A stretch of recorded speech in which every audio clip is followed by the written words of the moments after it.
Praise lord. దేవుని ఉన్నతమైన నామమునకు మహిమ కలుగునుగాక. ప్రభు నామమున మీ అందరికీ హృదయపూర్వక వందనాలు. ఈ ఉదయకాలము దేవుని వాక్యాన్ని విందాం. యోబు గ్రంథము 1వ అధ్యాయము 10వ వచనము.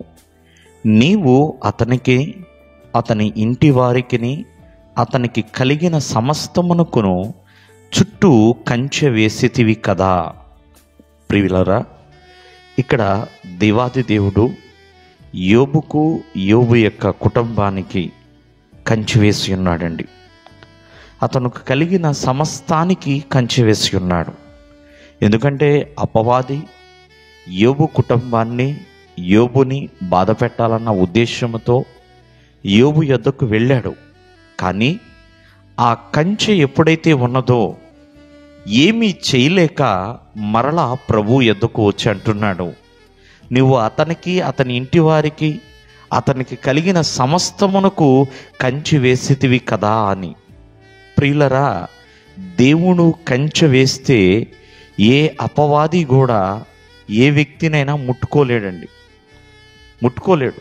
ఎందుకంటే దేవుని కాపుదల అతనికి క్షేమాన్ని ఇస్తుంది. కాబట్టి ఇక్కడ దేవుడు కంచె వేయడానికి గల కారణం ఏంటి?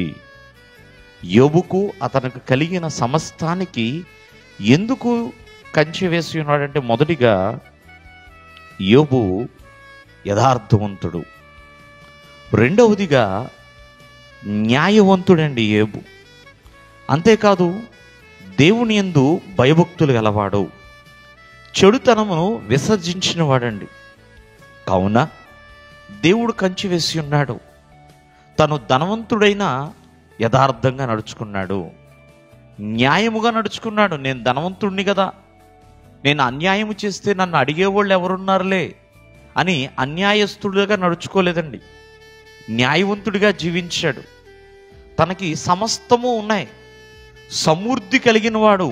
అయినా దేవుని యందు భయభక్తులు కలిగి ఉన్నాడంటే దేవునికి లోబడ్డాడండి.